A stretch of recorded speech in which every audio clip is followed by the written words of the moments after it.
coming back to the virtual event of today, the theme of this year's Indian Digital Excellence Awards and Conclave is scaling new heights. And rightly so, friends.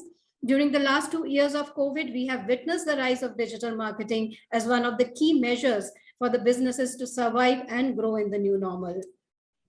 In fact, year 2020 saw a big shift in the way people consumed information, witnessing a considerable rise in the number of app downloads globally.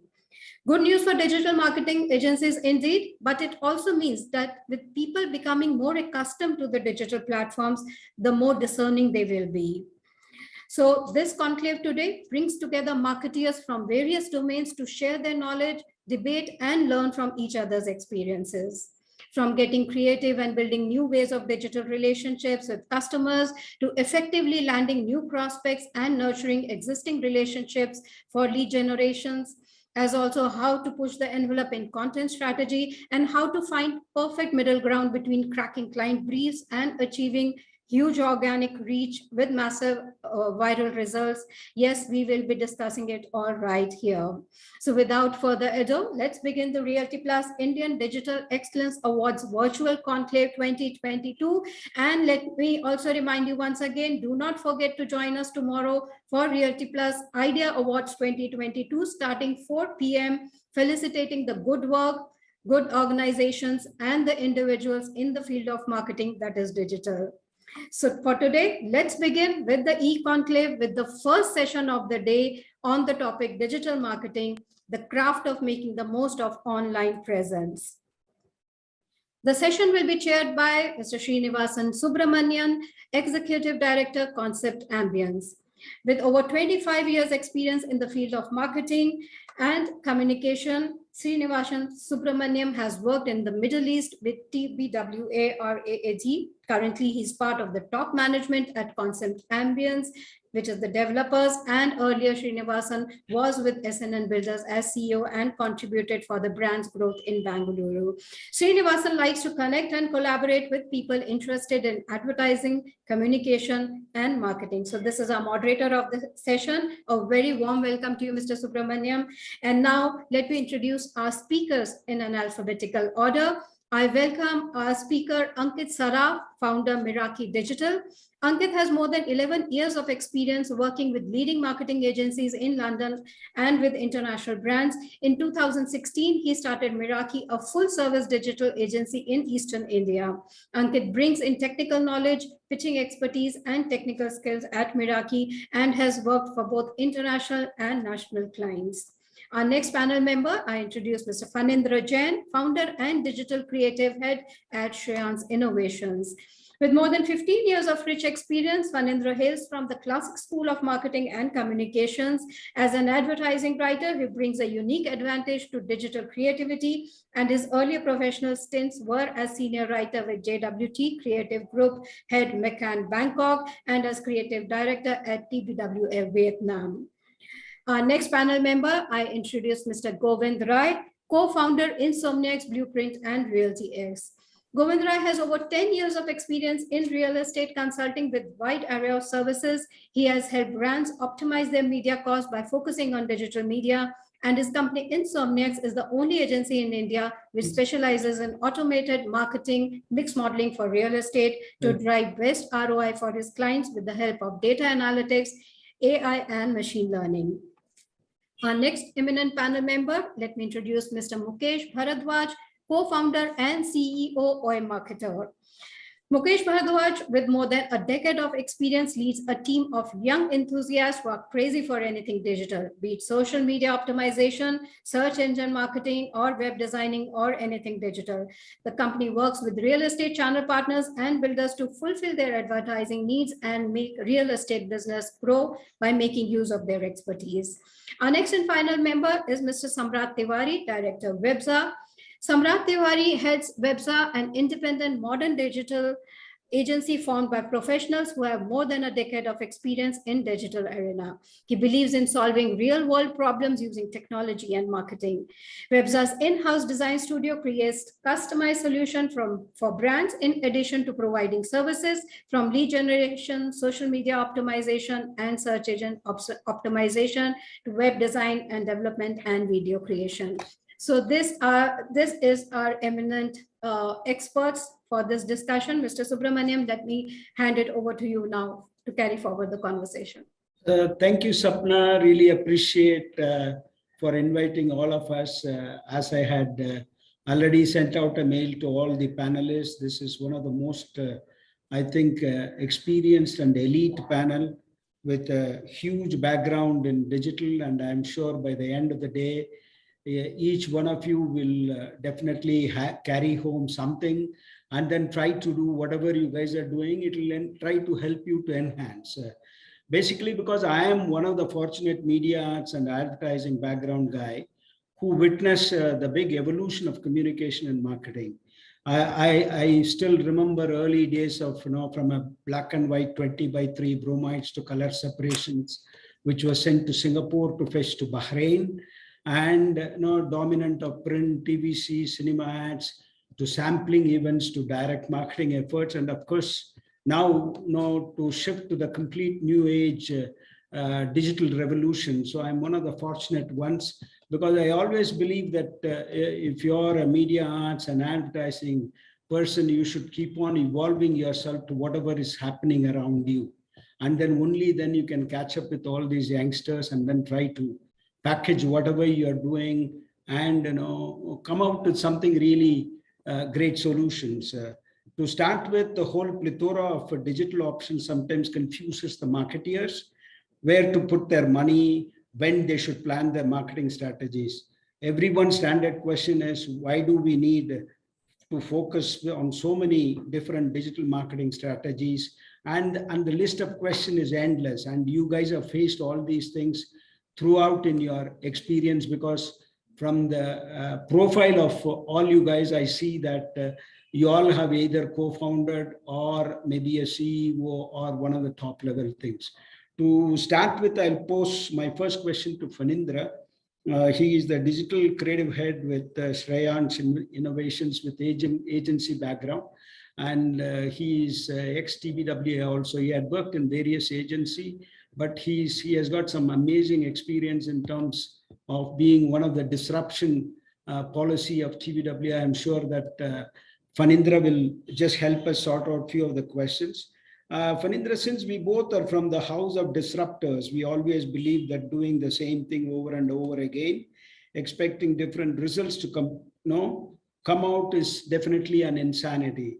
So we first creatively disrupt, then we connect with our target audience. I just want to know that with so much of fragmentation happening in the media front, the digital being the front runner, I still remember print and outdoor used to be kind of a tactical and the rest others used to be digital. Now the whole thing has reversed. People don't even advertise in Times of India. They focus more in digital. So I just wanted to ask, as I feel most of the developers tend to put a happy family by the poolside and a picnic basket and expect results to happen. So creatively, what should all the real estate guys do? I know that tell all truth is the right approach, but that's not happening, because I'm with SNN for the past 12 years. So with your experience, you might have definitely worked with a couple of real estate companies. If you can tell us how we should approach this I request all the panelists to be crisp and short so that everybody gets a fair chance. Thank you. Thank you so much, Srini. Thank you for just kind of summarizing where we are with the state of digital marketing for real estate. So my thoughts on creative for social media and creative for digital. I think real estate is approached not with a long-term mindset of brand building, right? It is done to quickly get sales for a project, for a particular project. And that project could span for a period of 2 years. If 80% is sold over a period of 2 years, then that's the period of the campaign, right? And because real estate is not a frequent purchase, there are three digital objectives primarily for a campaign, right? It's awareness, penetration, and remarketing. So for all of these digital objectives, I think the creative should be true to platform and true to the objective, because a consumer is in a very different mindset when he's on LinkedIn. He's in a very different mindset when he's on Instagram. He's in a very different mindset when he's looking at videos on YouTube, right? So it flows. I mean, the content or the creative needs to flow from the digital objective, then the platform, and then the creative. I mean, if you go that route, then that's the right way to approach what creativity will be on digital. Overall, all communication needs to have a strong, big idea or a campaign idea, the way it brings out the emotion and humanizes the brand or the product. So I think that will never die. That will never fade away. That will always be there. That's how it always has to be approached. Okay, thank you, Phanindra. Just let me move on to Mukesh. I think again, he has got a real estate firm which takes care of, a digital firm which takes care of the real estate part of it. In real estate, how much time will we need to be invested to help digital marketing effort or improve my Google rankings? How often do we need to evaluate this in this overdosed digital world? How can I help track the progress and return on investment of my digital campaign, and how to improve that if my campaign is not producing results? So how do I now evaluate that? I know that on a daily basis, everybody is doing this. If you can just throw some light on this, it would help the audience. Thank you.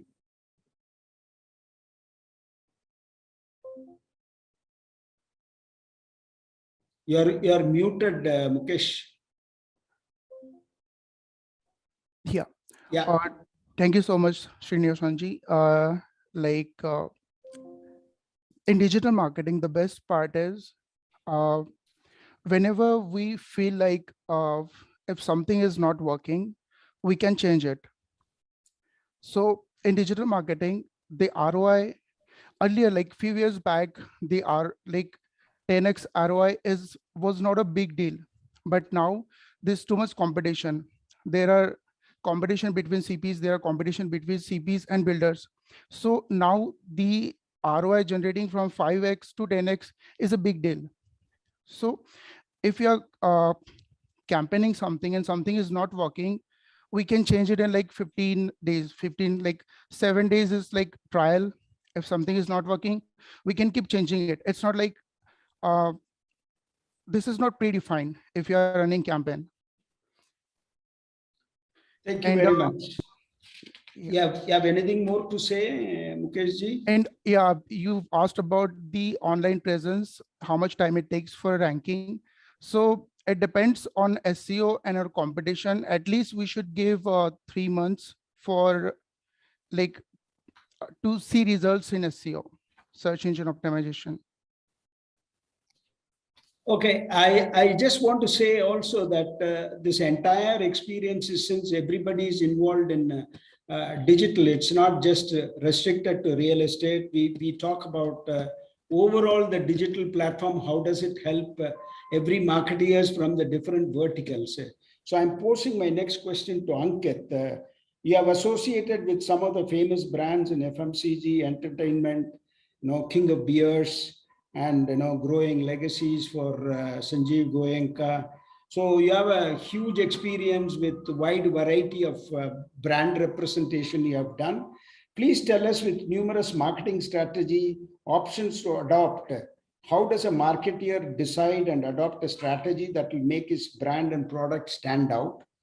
And what are the key considerations and what are the common mistakes the brand custodians make when developing a digital marketing strategy? Over to you, Ankit. Just 1 second. Yeah, I hope you can hear me. And thank you for the question. Please. So I personally believe in working with a lot of brands. There is no one size fits all, and each industry, brand, product, or service, the marketing completely differs. Of course, being in the field, we've all been in the field for so many years, so we of course have our own expertise in terms of what we think might work for a brand, and that's where we go in.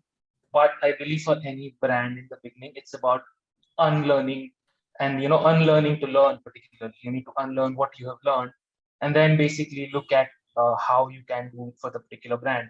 And everything you try might not work. That's what I think Mukesh also pointed out, that you have to change things 7 days, 15 days, or whatever is not working, you can change. So to be very honest, there is no particular strategy that you can follow for a particular brand. Of course, with our expertise, we come in that this is what might work, but of course, at times that doesn't, because each product differs. And I personally feel that we all need to experiment for some time, and we'll see common trends as to what is working and what is not working, and that's how we decide what the brand strategy should be. And once we kind of see what is working in particular for that particular brand or service, then we kind of put our money on that end, and we invest our content efforts into that end. Some common mistakes what I think that brand owners or marketers, when developing their digital marketing strategy, make is a lot of times we don't put ourselves in the TK shoes, even though that's what we tell clients about. And that's what we suffer most of the time, that what happens is we think that whether we like it or not, and whether the client will like it or not. But at the end of it, we have to think from a audience perspective. And more often than not, a lot of times what happens is we discount ideas even before we try it. So that's something that I personally believe, that there is no idea. Everyone probably concur that there is no bad idea. Even some ideas which take you 2 minutes to think are actually really good ideas. So that's one thing. And of course, the other thing is, as marketers, as clients, we get really impatient and we are not consistent. So, a lot of times clients come to us and they tell us that, we've done something, we've done it for 1 month, 2 months, we're not seeing results. Let's cancel this and let's start from scratch again. Whereas we've also seen that clients are consistent for 3 or 6 months, they often see results. So being consistent is really key, and not getting impatient is there, of course. So yeah. I really love the way you said the impatience. The impatience and the sleepless nights are born with the marketeers and the ad guys, I think so. And the sip of coffee you just now had relieves you a bit, but overall, I think so. You have summed it up very nicely. The next person I'm going to ask a question is Mr. Govind Rai. He is co-founder of Insomniacs, Blueprint, Realty 4000. He has done some 4,800 crore sales, he had made them achieve it. I think really bravo for somebody to do that. I think he deserves a big appreciation in whatever he is doing, and then definitely share with us how he made that. At least let people make at least 10-20% of that, they would be very happy. So welcome, Mr. Rai, and sometime you should think about moving to Bangalore, do a startup. Maybe, you have a partner sitting just opposite to you. You can come to me and ask for it, and then let's do something great in Bangalore as well. So the question I have is, since you are the only company that has specialized in automated marketing mix modeling for real estate to get the best ROI, and you help your clients with the data analytics and AI and machine learning, tell us more on this front, because it's very new as far as real estate is concerned. Still, people prefer to put that full page ad and expect some 1,000 calls to come, and then 20% of it should be footfall and 10% should be converted, which is not happening these days. And if you can tell these new techniques, how it can benefit all the real estate, because Realty Plus is focusing on that. I know that there are other brands also listening to this webinar. So please throw some light on that so we all can be benefited, including me. Sure, sir. Srini sir, first thing, we are already in Bangalore, so I will definitely come there whenever I'm visiting my Bangalore office. So love you, man. When can I move in then? You're free to move in anytime, sir. And coming back to the question that you asked for. So, sir, unlike other panelists here who are very smart and they know a lot in the digital space across all the ecosystems and FMCG, I unfortunately knew only one vertical where I grew in, which is real estate. So whatever knowledge I could acquire in digital space, I started imparting to the same. The only difference between other platforms or agencies or us that we tried to create was we wanted to focus more on the ROI side. As Mukesh mentioned, when he was talking about 10x ratios, I believe these are the parameters we use majorly for the e-commerce, right? 1:10 returns when we are able to give. In real estate, our simple thumb rule is 1:50. we have to give a 50x return on every 1 rupee that we spend. Then only, which is a basically 2% acquisition cost for inventory that we are selling. So with that thumb rule, we have to operate. And when we started, it was only about giving leads, but we realized that, real estate is a very different mechanism than e-commerce. E-commerce, you have data points when you add to cart and then you purchase. These are the 2 data points that you have to look at. In real estate, there are 4 data points that comes in. One at the level of lead, the second when we call them and qualify it, third when the customer site visits, when they do the repeat site visits, and then the booking. Between these 4 to 5 points, there are amazing amount of data that comes onto the table. Now, typically when you said the real estate developers were only focusing upon print, so that was truth. That was the fight that we had to fight to make them aware that there is so much of beauty in the data that is coming from the digital side, and because of that we could get into predictive analytics. So that was the first step we entered into, where we started predicting the future, the prospect of every money that you're burning, where we can lead to. Of course, there are multiple variables which affect a particular campaign. That is for the other day. But we could somewhere get there where we could predict a few things. And from there, we started learning about marketing mix modeling, which is a very simple fundamental model for FMCG guys. They use it. And the idea was we try to learn it from the best of the teams which are present in US, in Bangalore. And we learned from them that how we could adapt it to real estate use case. And on that basis, we developed our own technology core, where once the lead enters, their whole journey could be mapped, and all against these data points, we could do simulations where we can understand how and where we focus on in a particular real estate market, so that we can get the best results. So this is the overall journey that we have had taken, sir. And the only difference is the number is not 4,800, it is 14,800 crore worth of inventory that we have mobilized across Pan India, where the brands are DLF or a Prestige there, or a Hiranandani or Adani. So these are the brands we have mobilized and help their inventory movement. So yeah, there we go. Thank you. See, the thing is, what you said is very interesting actually, because I was with the SNN before, prior to joining Concept, and we had a good gentleman called Guru Raj. He always used to say, sir, no need of printer. So the management felt very happy because a full page in Times of India cost 13 lakhs. Absolutely. So we encouraged digital, though the site guys never liked it. And the same thing is repeated here in Concept Ambience, where another great gentleman, Sashidhar, is working. And he also strongly believes, though he is a hardcore marketing guy, he believes that print should be slowly, I'm not saying eliminated, you can't eliminate print from the scene. And you can see even brands like Prestige, they are subtly present even at least in the classified page. So we need to really evaluate, because print is going to, digital is going to be the next in thing. There is no two ways about it. But for people to accept the mindset, particularly from the site level, is always very, very kind of restricted. They always say 80% of the lead is junk, and only 20% is good enough. So we need to live with this, but maybe with all your AI and data analytics and other things, I think we can work out a better thing. Maybe whenever you are here, I would appreciate maybe a few of the marketeers, I get them through, because I believe in conducting disruption workshops. Maybe both of us should conduct for some of the builders, and make them understand that digital is the new in thing, and it's going to be a complete takeover in terms of how we spend our media spends. Thank you, Govind. And next speaker is Mr. Tiwari. He owns Websa, a lead gen, social media SEO optimization to web design to production of video. I think he hasn't left anything unattended. Maybe he should also visit Bangalore for sure. Mr. Tiwari, I just wanted to ask you, at Websa, you guys provide solutions in all fronts.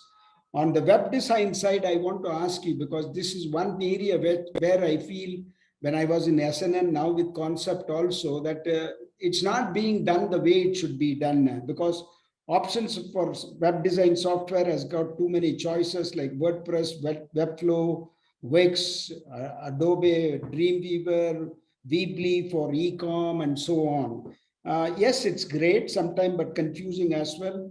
How do we evaluate which one to go for? And also, please share your thoughts on the hosting area in this age of cloud computing. And are these options have any significant vertical wise advantage, like one is too good for FMCG, another one is too good for entertainment, and the other one is for real estate, automotive, or entertainment, because this is a total digital platform? Over to you. Yeah, hi, sir. Am I audible? Yes, yes, very much. Yeah, hi. Thank you for the introduction, sir. And coming back, yeah, so we have tried to, though we started with performance, as you said, that we have tried to get into all the shoes and all the aspects of digital, but that was primarily the requirement that we actually got from the clients. We started with performance, wherein lead gen was the thing that we wanted to get into. Because of the prior experience and the knowledge that we had in infrastructure, technology, and digital for that matter. But then eventually when we started to work with clients wanted to have a one-stop shop, and they didn't want to talk to multiple vendors and talk to multiple people. That actually eases out everyone's job, and it's good for us as well. So because we are also on the organic side, because a lot of digital marketing firm does not understand the impact of being on the organic side of the brand as well, not only on the inorganic aspect. That actually held us being on having an upper edge, you can say, on the digital marketing. And precisely as Govind said, fortunately or unfortunately, I also belong to the real estate fraternity for almost more than a decade now, and it's been a very good journey till now. So coming back to the question, sir. Ideally that calls generally is taken care by my CTO, but then because it's more to do with technology, and I'm more of a marketing guy. But when it comes to that, I actually there are a lot of factors that we should intake further to take a decision on it. Like for example, whether it's a product based website or it's a brand based website, whether it is an e-commerce site or it is just an information driven site. Whether it's a multi-pager site or a landing page, which is just a single pager where we just want to, the goal is purely to generate leads, or the goal is just to generate traffic. So there are multiple aspects that we should be first taking in consideration before we take a call on which technology to go for. Every technology has their own ifs and buts and pros and cons to work with. And also the most important thing is understanding the service nature of a website. For example, I'll have to draw parallels with automobile. For example, if anyone wants to start or anyone wants to take his first car, everyone prefers to have a Maruti because of the two aspects. Because Maruti is easy to drive, and one can easily, and at the same time it is not that costly. And at the same time, the services are being given by even a local garage, right? So the technology that we choose should be should be in a way which is scalable, and at the same time it is been there for a while, and you have a lot of people to work with. So even if you part ways with a vendor, you don't have to part ways with your website, right? Because that is your digital asset, and that's your digital office, I would say, on the internet. And you cannot keep on changing it on and off. You can always constantly work towards scaling it to the next level, not changing it. So that is one of the important calls, while choosing a technology one should keep in mind. Over and above that, hosting is now in the age of cloud computing. There are a lot of people to the likes of IBMs and even Accentures, and a lot of people are offering cloud computing services, even GoDaddy for that matter. And so it depends on the kind of infrastructure that you want to host on, and also the kind of goal. Like for example, if it's a purely performance driven goal and you don't want your website to be down even for a second, because every second you're putting some penny out of Google searches or Facebook marketing or affiliate marketing that you're doing using that website. So it is very important that you work with a server which has more than 99% or close to 100%, upway where they completely claim that it's up. And we work with Amazon Web Services, and we've got a decent good response out of it, and we have always marketed and blabbered about it because it gives that kind of service. So that is something that one should keep in mind while hosting. So all of these is, so generally if you're making a website, it requires a good amount of consulting, I would say, before we choose on the technology and the hosting that we want to go ahead with. so that it can be kept with a vision that you are making the website. Generally, a brand website is always made with a vision of for a long term, rather than a landing page which is made with a vision of 2 years or 3 years, because that is generally a life cycle of a landing page or of a product or a real estate product. So all of these are important aspects that one should keep in mind before taking a call on a technology as well as or on the cloud hosting front. Thank you. One of the questions normally I put to my team is that some of the customers complain that certain of the pages don't work, or maybe the website is very slow. Is there any particular reason for that, or how do we negate that issue? So there are a lot of on-page. So that is generally taken on the digital parlance. It is on-page optimization that should be taken care. So when we do that, what happens is there are a lot of things that has. So if it's a multi-pager website, like let's say we are envisioning or we are visioning a website which is a corporate website which has a home page, about us page, it has a project page, it has a listing page, like to the likes of any portal or an aggregator. So in that pages, what happens is there are a lot of content and data, and every page should have a structure. It should have a header, it should have a title, it should be followed by a specific, SOP. There's an SOP that it has to follow while we are creating it.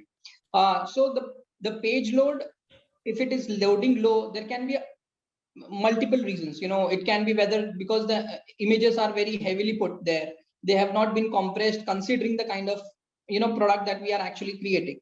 Second is whether the hosting is up to the mark with respect to the website. Like for example, the kind of hosting that we have taken does not suffice. So we are living with a family of 20 people in a 1 RK. It'll always be a kind of situation where everyone is feeling the suffocation.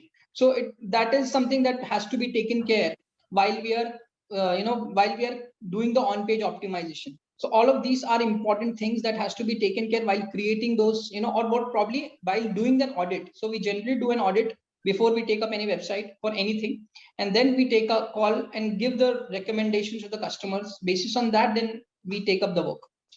Thank you. Really appreciate. So let me do a bit of a disruption here instead of going back to Phanindra and then go in that order.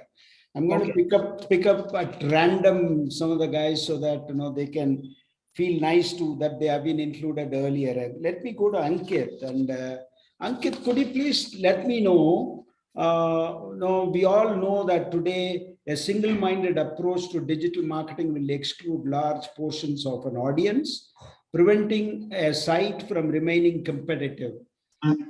Digital marketing must be a comprehensive approach that focuses on site optimization, social media, lead generation, inbound marketing, content creation, and much more. Are there any other planned process for this? Are we missing out anything in this list? Can you elaborate and a little bit more in terms of how people should benefit, the digital marketeers? Over to you. So, like I pointed out in my very first question you'd asked me, there is no, of course, the single-eyed thought or single-minded thought in terms of the idea is there, but there is no focus on a particular digital marketing strategy. Of course, traditional digital marketing strategies, which were there even before digital came in, they still stand in place, whether it's the various funnels, whether it's the IDEA approach or these things, they still are there. But in terms of, preventing a site from remaining competitive or comprehensive approach, that focuses on site optimization. For digital, the thing is, everything needs to kind of work in tandem. There is no particularly, what I pointed out before, there's no particular one-size-fits-all approach. It needs to be tailor-made to the particular brand or the service that is being offered. For example, in the case of real estate, like Samrat pointed out, there's landing pages which work beautifully when it's real estate. Then there is the whole thought around how do you optimize your conversions, and how do you do, say, for example, in real estate, drip feed email marketing works really well. So how do you look at these things in terms of not just looking at one particular digital marketing strategy, but focusing on different things that work for that particular brand or that particular skill set? Thank you. Thank you, man. Let me go to Fanindra now. Fanindra, in the digital arena, there are a deluge of content being thrown at an average consumer. They are confused. They don't know which one to buy, be it FMCG or be it travel options or be it an entertainment or a trip to somewhere or buying a home, which is the eventual thing. So I just wanted to know what are the creative strategies that one needs to adopt to ensure that content is visible or engages the consumer in proper way, so the decision making is made much more easier to the advantage of the consumers. I Over think, to you, Fanindra. yeah, thank you, Srini. I think, going back to the days where digital was fairly, like digital marketing or digital content was fairly catching on. At that time, clients used to come back and ask us that, give me a viral idea. Give me an idea that will go viral. Give me a video that will go viral. So I think in that sense, a digital, the currency is still when you share content around, and when the content is catching on and everybody is seeing that piece of content, that's when it's creating a noise. That's when it's creating an impact. That's when it's creating. That's when it's effective. So I think humanizing, storytelling, adding emotion, and creating something that that will catch on. Even though the campaign idea can be a certain idea for mainline, how do you extend that into digital storytelling? When you've gotten that right in terms of entertaining or engaging or making someone cry or making someone laugh. I mean, it's the same tenets of communication. And back to those days where we used to think that, will this go viral? I mean, I think that still remains true. That's how a creative will be effective. Thank you, man. Okay, I'll get back to Mukesh ji now. Mukesh ji, could you please tell us, since your company portfolio has some builders, CPs and builders and CPs, I think you guys are working on that. CPs are getting more aggressive these days in terms of their spend, not those days where they used to have only, depending on relationship. It has moved to the next platform to get leads. To an extent, online portals help them to achieve this. Basically, because there is a complaint between the builder and the CPs that the moment builder spend is that some of the leads are passed on to CPs within minutes also. So how do you really overcome this in terms of allocating the budget? Can we ask them to come together, and then so that there is a proper spend in terms of how we plan our media budgets? Because digital is taking over now. Even if you go to see the search engines option also, some of the builders are suffering because CPs get the priority in terms of coming on top. The builder's website is way below 4, 5, 6. In addition to this, if they are spending and getting more leads, how do we really try to sort out? This is actually one of the questions which we are facing at Concept, as well as Nitin Agarwal used to face at SNN also. So it went on to a level that Nitin wanted to even stop advertising in Magic Breaks. Can you throw some light on this, please? Yeah, thank you, Srini. This is right. At this moment in the market, like this is happening, CPs are spending more than builders. Like each single CP is spending more than builders. And what happened is builder is running like CPs. All CPs are online. They are mostly using Google ads, Facebook ads, LinkedIn ads, and the builder is on the same platform. So what happened is like they are creating competition between them. There's the cost per acquisition is increasing for the same project. So my thought is like if they work on like hand in hand, like if the builder focuses on the same, like let's say builder is focusing on offline marketing, hoardings or TV ads or like radio ads, and the everything else will be handled by channel partners, because the channel partners are the one who's driving sales. Like the for instance, if take any project, if the channel partners are not working, the project would at least take 2 years to sell out. If there are channel partners and builders have good relation with the channel partners, it would take hardly 2 months to like sold out. So the channel partners are the one who's driving sales. So I would think builders should not like spend much on digital platform. They would more into like radio, TV, paper ad, newspaper ad, so that like both should work together like hand in hand.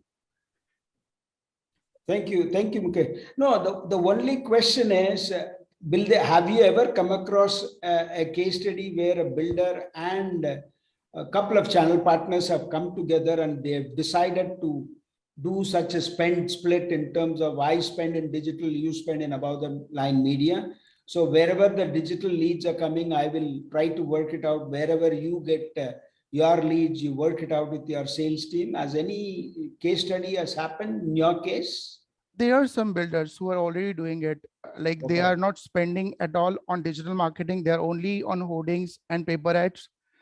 And they're big names. Like even though like the builders like Shapoorji Pullenji, Godrej, they spend less in digital marketing comparatively.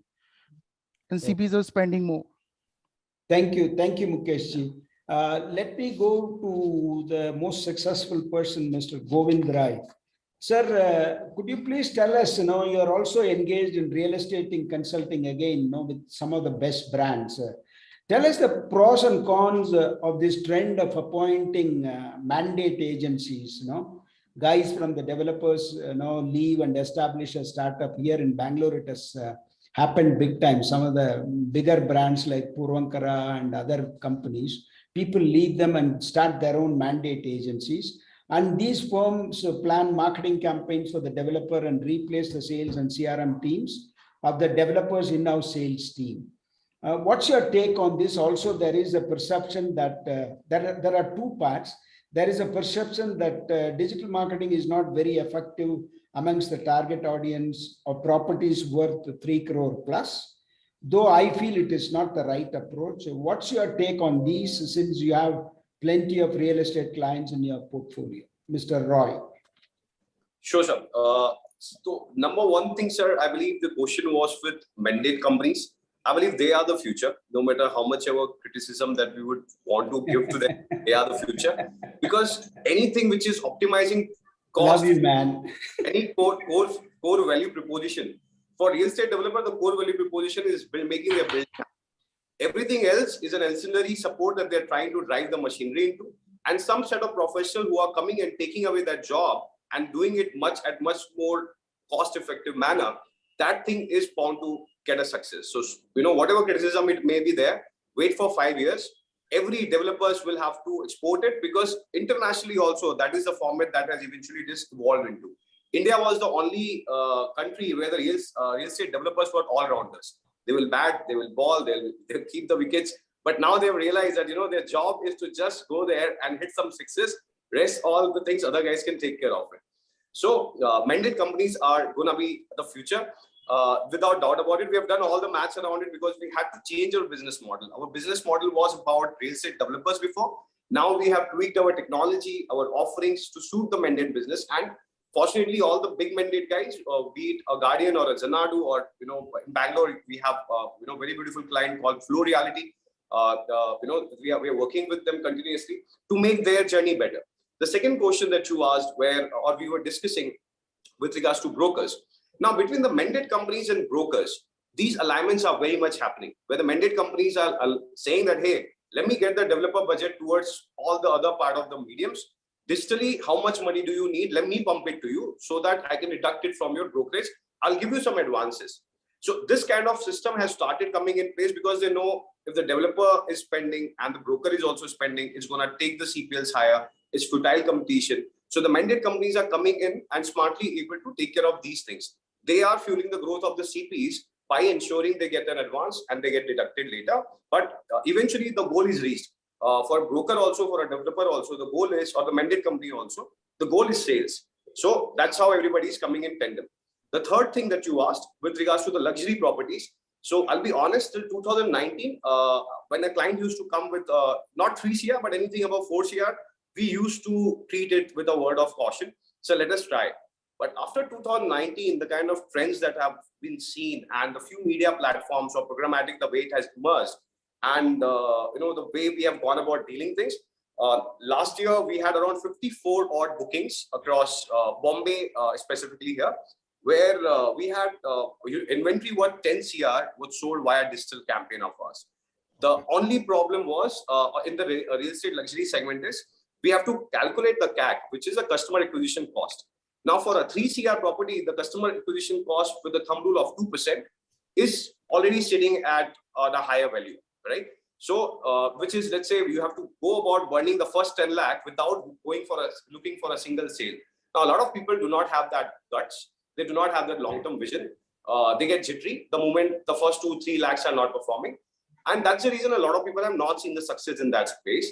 But if you're going to look at a long-term value proposition, you go for a 20-30 odd lakhs with a 10 inventory in mind, you will definitely succeed. And we have had multiple such case studies where, clients about 2.5, 3 CR, they have sold around 40 to 50% of their inventories via discount.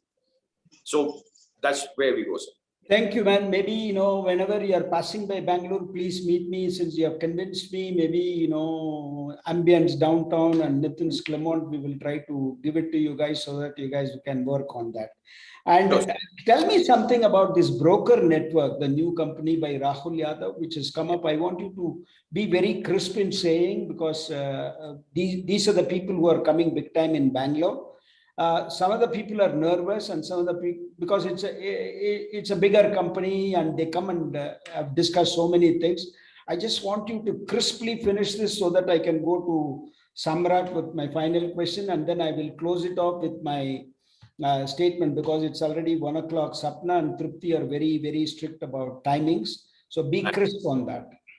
Sure, sir. So broker network, they're trying to own the distribution network of the real estate, right? Which is a very important network in a way if you really look at it. Nobody has tried to do it at this scale. We got to keep in mind, Rahul Yadav comes with a pedigree of building housing, though whichever way, he was not a great businessman then. But with Anarok, he learned about the transaction, sir. Right? So I'm definitely not taking him lightly on this stride of it, right? And I'm pretty sure this time business-wise, he's got his thing right. From what I've heard, his intent is not just to own the distribution play, but actually move towards a fintech play of where the home loans and brokerages of home loans are coming in. So both the markets are big, and he's here with a good plan, I guess, and he's making all this right strides. So yeah, I will not take him lightly. That's a summary of it, and they will be able to create a disruption and add value. I have a feeling they will do a huge impact. We all have to work together. End of the day, as I said at the beginning of the thing, collectively everything could be achieved. Individually, success will never come to us. Be it your internal team or your external working partners, whoever it is, channel partners or you guys, digital companies. I think we all should do it together and then make everybody happy, including the home buyers also.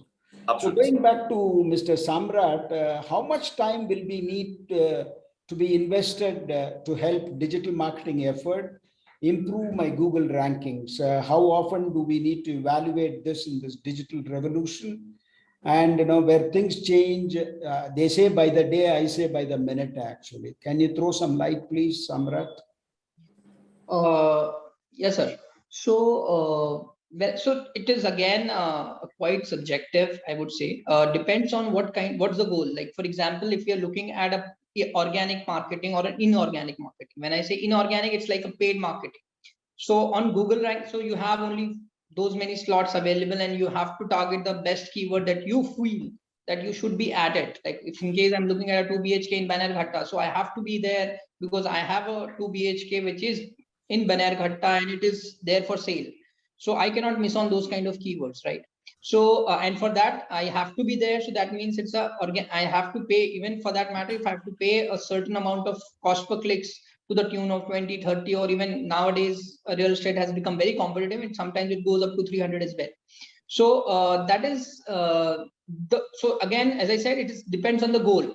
Now, when it comes to inorganic, the organic part where I'm looking at generating my brand presence over a period of time, and I want to be there, like for example, real estate developers of India, or real estate developers in Mumbai, real estate developers in Bangalore, or flats in Banerghatta, where I'm targeting to be there for a while because I have a lot of inventory available into that particular location, or I have a brand which is established in that particular location, and I don't want to take a risk on it. Then it depends on the kind of competitiveness which is there in the market. Nowadays, you majorly compete with a lot of aggregators because a lot of aggregators have a good amount of content in terms of number of properties, like a 99 acres vis-a-vis a Magic Bricks or a housing would anywhere have more than 100 or 200 properties in Banerghatta compared to a developer, right?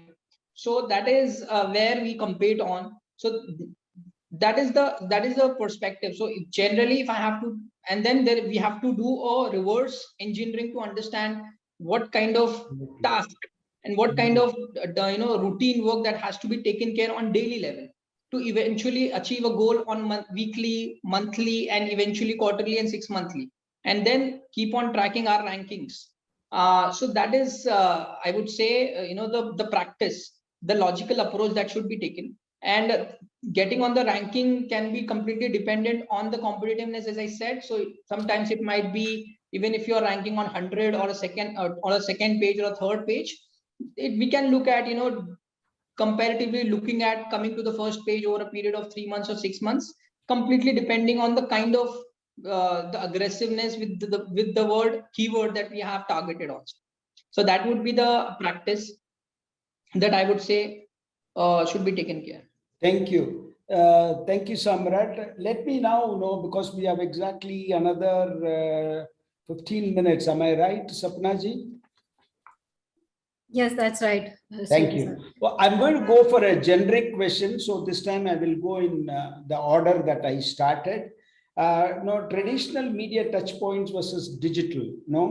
What is the future going to be, considering the digital media is also saturated?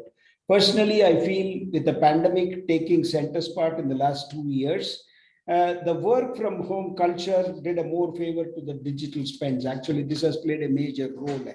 With marketeers plotting their spends more in digital platform to reach their target audience, print to outdoor spends have dropped drastically.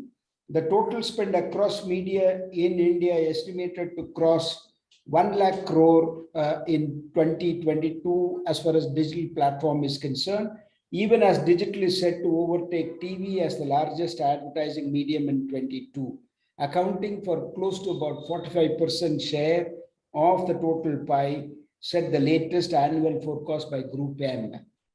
So how do you feel how internet browsing on your palm is influencing? That's what the subject given to us. Brand building today, must-haves for future-ready digital marketeers, and industry landscape for the next 5 to 7 years. Basically, because I've taken a larger period, because I am positive that digital is going to be the end thing. So I ask Panindra to represent, followed by Mukesh.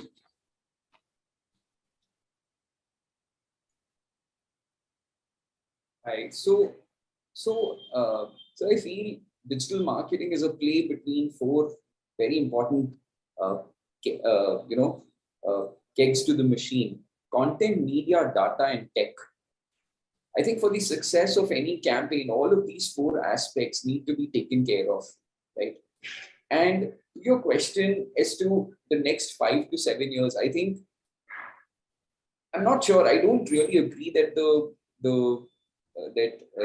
whole digital marketing is saturated. I feel that somewhere we're going wrong, or somewhere we're missing one of the pieces to which it is not becoming very effective, because the number of people are the same. They are using digital more, but our audience is the same, right?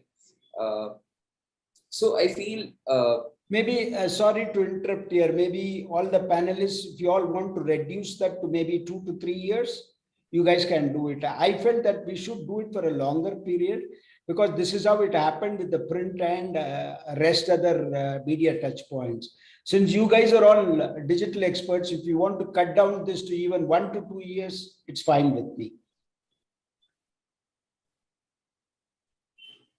I think it's okay to see like a 5-year. Okay, go ahead. If you can crisply conclude, then I'll go to Mukesh, followed by Ankit. Yeah, so I feel like the four aspects just need to be taken off and done very, very sharply in terms of content, media, data, and tech. Thank you. Thank you, man. Mukesh, your take. Yeah, Sriniji, you right. The market is already saturated. If you talk about real estate, it's already saturated. When we there's new launch, it at least let's say I'm talking about the Pune city. When there is a new launch, it's only take 10 days to saturate the project in entire potential audience. So the competition is very high. Now the matters is like the copywriting, the kind of content we are using. It should be like there should be a touch, like the emotional touch.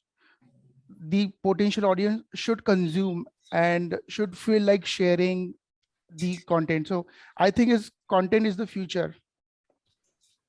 Thank you. And Ankitji, your turn. So I kind of agree with what Phanindra and Mukesh ji pointed out. There are two things I'd like to add. I personally feel digital is not saturated, or for that matter, any medium is not saturated. Yeah. It all boils down to what Mukesh just said, the content that is being produced. So as long as the content that is being produced or the ads or the marketing that is being put out there is clever enough, is emotional enough for you to garner attention, then you've done your job as a brand. And what Phanindra pointed out, brands really need to exploit the space where data, technology, and content collide. That's where they can create memorable experiences for brands and people. So that's what we're looking at. And I think the future is there. And we all know, we've heard it hundreds of times, content is king. And that still stands. And the crisper content we can make, the more chances we have to stand out. Thank you. Now we'll go to the big man, Govind. How much money you want to make? 4,800 into 5 and share it with us. Call us for a party. Go ahead. No, sir. These are the sales I've done for the clients. All the money has not come. Only Love you, man. yeah. So whenever we get it, we'll definitely throw a party. So I believe, sir, the question that everybody is asking with Phanindra and Mukesh, what they said, the saturation, I do not agree. I believe we're just getting started. This is the first layer of digital that we are just exploring. We already have the metaverse and what is going to happen with the blockchain coming in. Those universes are going to take a different shape to the whole thing. But saturation is not the word I would use. I agree to what Ankit mentioned. Content, definitely yes, but I don't think just content is good enough. Like I personally say that, what Cred is trying to do with all the Tanmay Bhatt's ad, I don't think that is leaving a recall beyond a point of what Cred is doing. So in today's market, I always say to my team, if Piyush Pandey was born in today's market, nobody would have known today who Piyush Pandey was, right? So he would have struggled to create his own identity in today's time. Because in today's time, it's not just the content, but it's the consistency with which we are really traveling with our brand messaging or product messaging that would really matter. It is no more about 1 or 2 viral ads because our recall or the time we are able to remember a certain thing, that window has shortened. So we have to be consistently putting ourselves out in different form of mediums where content is coming, where it could be an online article, it could be a viral video, it could be a normal insertion, it could be a normal video interview, but the consistent way of coming out with content on different mediums with very sharp messaging, that is what that matters today. Coming from what Mukesh said in terms of content, in real estate, I believe it is the whole game is going to shift towards how you are really coming out with the USPs. The typical communication that I can save you this money or this product is coming at this cost is not going to be the future. What is the USP? Why should the customer choose your product over the others? How do we effectively put it out? That's the future going to be about, and how consistently we do it. So yeah, that's where my answer would be, sir. Yeah, well, just to add to that, I know that initially the big idea is developed, and then subsequently people, the creative guys generally try to adapt into various touch points. Invariably, the space available in digital is now a little bit constrained in terms of how you want to convey the big ideas. Do you have any case studies where you have now done such a thing which has produced humongous results? So I will be honest, since we operate in real estate space specifically, our play is more hyper-local. right? We do not go about tom-tomming into the whole pan-India market or a whole of a city. We know that, for a particular project to sell or a brand to really create an impact, it's a certain catchment areas where we do it. But yes, where the messaging has played a very important role, we have had a very fair case study of late where a product where it was selling 5 to 6 units per month, how we catapulted the momentum for the whole project to 40 to 50 per month for the consistently 6 months, right? So it was a pure play of how customer was perceiving that project before and how it started perceiving it after, because of the communication play, the way we created a differentiator. And yes, storytelling where by the way of curiosity. See, in digital window, you do not have time of 1 minute, 2 minutes all the time. And for real estate, it is not there. It is that 3 seconds where you write something where customer get curious, they inquire. And after inquiry, how do we take the journey that on the call, what is it that we should say that they end up at the site? Rest is a cakewalk of a sort if you have a right proposition. So the content, which is not just coming out of the video format, but how it is causing an inquisitiveness for customers to respond to it, to increase the CTR to begin with, and then quality, where they understand that, okay, this is it, what I want, and they confirm on the call that, yes, this is what I'm interested in. So yeah, we've had this scenario where we helped a big developer. He's a very old developer of real estate with 60 years of experience, but he was struggling with a project in a catchment area called Virar, the developer called Evershine. And we did a few things where these results came in. So yeah, that's the kind of impact we are able to create. But yeah, like the FMCG guys who create a pan-India impact, we are not that fortunate. We don't get those opportunities. We are limited to the areas that we play around for a product. Thank you, Govind. Now, finally, I'll just wrap it up with Tiwari ji. Could you please throw some light on that question, please? Over to you. Yeah, hi, sir.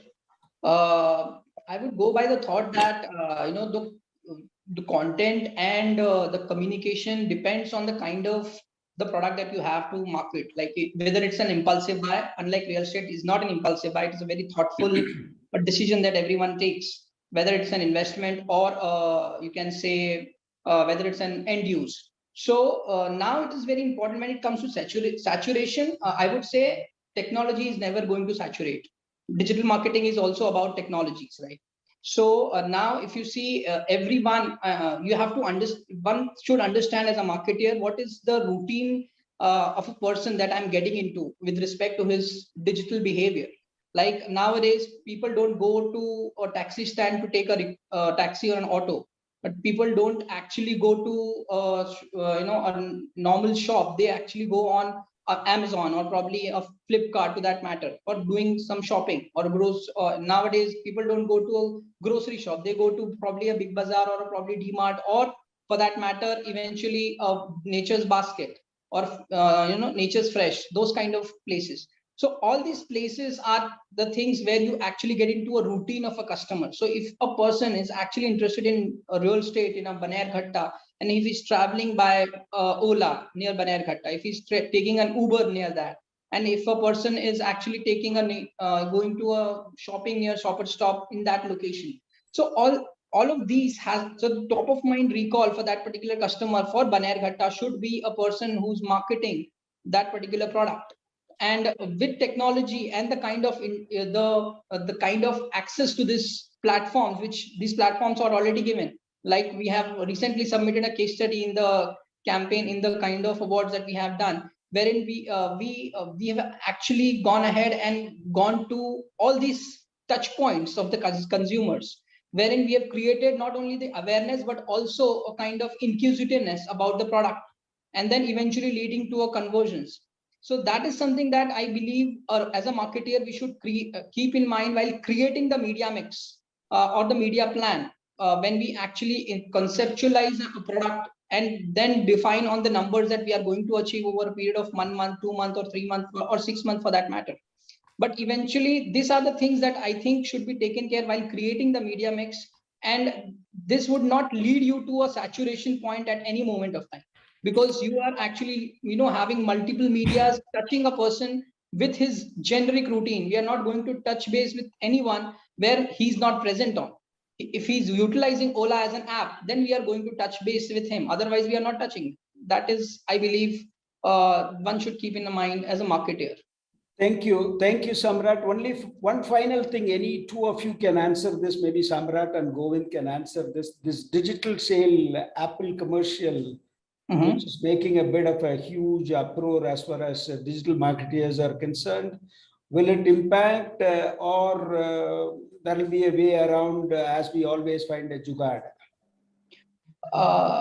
So to start with, what I would say is, technology and OEMs, as they as a spokesperson, I would not say the name of the person from Facebook, said that it is not a privacy marketing, it is pricing marketing for that video that they have created, or the ATT that they have come up with. But it's a brilliant one. It's a TBWA client, so it has to be brilliant. Absolutely, sir. And the thought is completely clearly conveyed as well, and people are getting into it. But as a digital marketer, I feel that it is very important for us to also not get into the places that we should not be at. Right. For example, if I don't want to be in someone's personal place, and where he does not want me to be there, it does not make sense to be there. Right. So it is just about Govind, 30 seconds for you. Then because it's 13:20, Swapnaji will be waiting.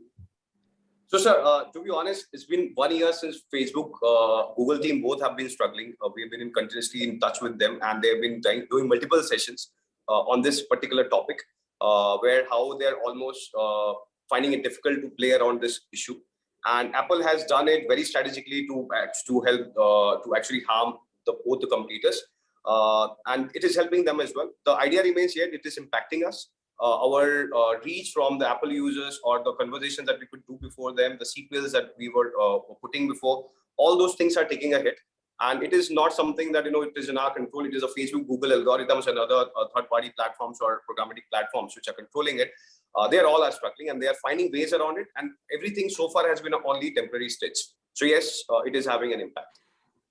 Thank you. And Sapnaji, over to you. Before I conclude, I feel that all of us should get together collectively at sometimes whenever you guys are here.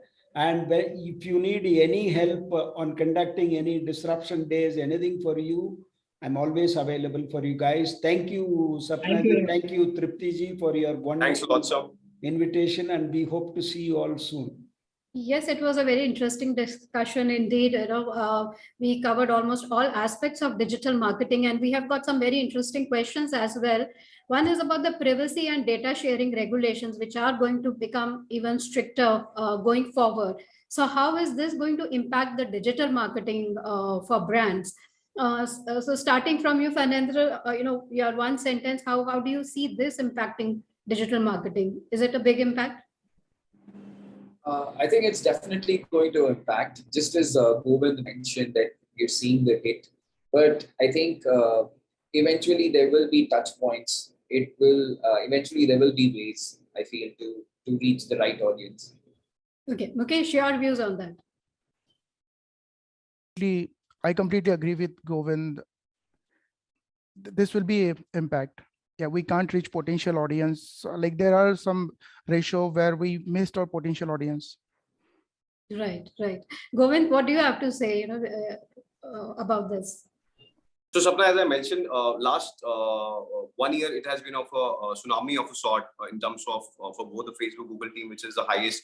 80% of our portfolio money goes to them. It's like we work for them. So they are struggling. They are telling us, ways around it. That's what I mentioned.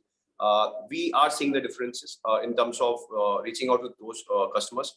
And they are the important customers. They are the high-end users. They are the people who have to be targeted. And the numbers have started changing to what they were before. And so far, we're still waiting from the algorithms to improvise to make us reach to them or some other ways. But as of now, it is definitely a long-term impact that we are witnessing already. It is already in the motion. Okay. So nothing to predict for the future. We are already seeing the difference. Okay, so we are already seeing the difference in digital marketing, numbers. Ankit, what do you have to add to that? You're on mute. I completely agree with what most of the speakers have said here, and there are definitely issues in terms of communicating properly with Apple users and data flowing back to us. Of course, they've come up with the short-term solutions like server-side API and all to counteract that. But of course, this will take some time before a potential solution can be reached, and Apple users can be targeted very differently. So let's wait and watch. But of course, there is an impact. Okay, so let's wait and watch. Samrat, what do you have to say? There are certain other means that might come forward. Yeah, absolutely, Sapnaji. As I said, OEMs might have certain changes, or there would be certain changes as the technology is evolving. Their softwares or their operating systems might allow certain things, might not allow certain things. But I believe that would be in the interest of the digital world, I believe, and I believe there would be further better things to work upon after this kind of change, as there is always a correction in share market and then things go better. I'm taking it up in that way, that these corrections would always help things to be more focused and more targeted, I believe. It's more like a correction, or the industry getting more consolidated, more organized in terms of how we are approaching the clients. Srini sir, last question for all entire panel. This question comes about next phase of digital marketing. One trend that pandemic has induced in digital marketing. Srini sir, do you see anything that pandemic has added to digital marketing? See, pandemic has done a lot of favors. That's what I would say. I wouldn't take, because I'm a person coming from TBW, I never felt that take anything negative. I take everything positive. Even there is no sale for 2 months, you should not bother about that. Sales will happen. Same case, pandemic has done a lot of favors to us in terms of work from home. And people have a lot of time. The virtual tours we have sold, when I was in SNN, sold close to about, say, 150 units during pandemic in about 3-4 months by just virtual tour of this. So everything is positive, but I think since pandemic is waning away now and life is coming back to normal, I can definitely say that seeing Bangalore's traffic. So it has come to the olden days. If you want to travel 10 kilometers, you'll have to be prepared for 2.5 hours for sure. So pandemic has done a lot of favors, and it will continue to do. And digital, I'm not bothered at all, basically, because that's going to be the end thing. Okay, so one rest other media will be there. They have to support, be it print or outdoor or whatever it is. But one more thing I would just like to add, just 2 seconds. More than all this digital, outdoor, everything, I think all you guys have to Google search something called empathy marketing, and that will give you a lot of insights how you'll have to respect the home buyers, because builders have got scant respect for home buyers. That needs to improve from every side. So all you guys, digital guys, when you go around, pitch for it, put some empathy marketing budget, call all those booked customers, talk to them nicely, do something nicely. So this will definitely, this is a takeaway from my side. Okay. This So is what I marketing at S&M Builders, so continue to do that. Empathy marketing is what Mr. Srinivasan is doing, has induced in the digital marketing for brands. Fananda, what according to you pandemic has added? What trend has it added to digital marketing? I think it's opened the world for collaboration for digital marketing. Just as Srini also mentioned at some point that, we can, 1 + 1 is 11. So I think we're able to collaborate, and everybody is open to more collaboration. I think that itself is going to make digital marketing all the way better. Collaboration is what Mr. Fanendra Jain is saying has brought to digital marketing segment. Mukesh, what is your take on that? Yeah, right. We video call VCs have increased like tremendously. We can hire talent from anywhere, work from home, and yeah, there was no effect on real estate. It was going fine. Absolutely. We have sold like 100+ units in lockdown, so everything was good. Nothing was like hampering sales. Okay. So in fact, as you rightly mentioned, I think pandemic, the one trend that it was to give a boost to digital marketing. Govind, what do you have to say? What trend has pandemic induced in digital marketing? So for me, the word consistently remains disruption. So everything, the way we looked at it before, we had to revisit it, each and every aspect of it. And we have to look at how each and every aspect is getting disrupted today. and what is the long-term impact it will have for the future. So there could be a few behavioral change that would come for a temporary purpose of 1 or 2 years, but which will be the long-lasting one. We have to really observe it and prepare ourselves for the same. So I believe that's a space that we had literally had to look out for. That's right. Out of the box thinking is, I think this is what it has taught us. And, in fact, even in our marketing is something now that we are doing. Samrat, quickly, what do you have to say how pandemic has changed digital marketing? I believe the uncertainties have actually brought a lot of certainties in taking decisions. Nowadays, people take a lot of decisions thoughtfully, which was a bit impulsive earlier and leading to cancellations and, regretting about things. But now, due to the thought process change during the pandemic and because of the uncertainties that happened, now people are more certain about taking calls with respect to anything, I would say, in their behavior. And that is the reason I believe it is a better time for a digital marketer to focus on the right. If we are able to target right guys, then we would be eventually getting the right fruits out of them. And eventually getting good conversions on the digital front. Decision making has become better. People are, making better decisions and quicker decisions. Ankit, what is your, finally, how do you see pandemic? What kind of trend it has brought to digital marketing?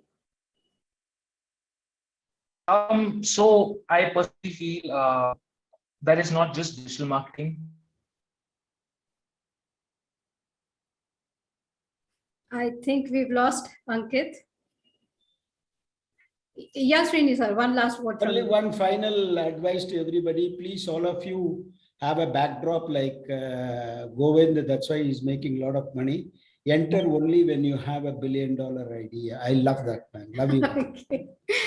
Fantastic. I think those were some very motivating words from all our speakers here, and they shared their experiences and also how the digital marketing aspect is changing and how pandemic has brought good or bad to the digital marketing.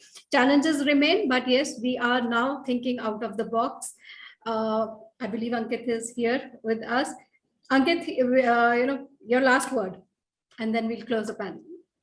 Sorry, I disconnected. Just to add to that, I believe overall there has been a shift. It's not just digital marketing, and that shift in terms of how the audience is consuming things has actually changed the way marketers are doing things. So it's the whole point about unlearning what was. So we've kind of everyone learning has tried saying, and it's not only the marketing which has changed, even the consumer behavior is now different from what it used to be earlier. So fantastic. Thank you everyone for sharing your viewpoints and sharing your opinions on this very topical subject that everyone has been talking about. Thank you everyone. Thank you Srinivasan for thank you guys. Love you all. Thank you everyone. Thank you Mukesh. Thanks Govind, Samrat, keep loving and everybody for being here part of this session. So that was one very interesting session. Lot of questions that we had from our audience, but we will definitely take them offline with our speakers.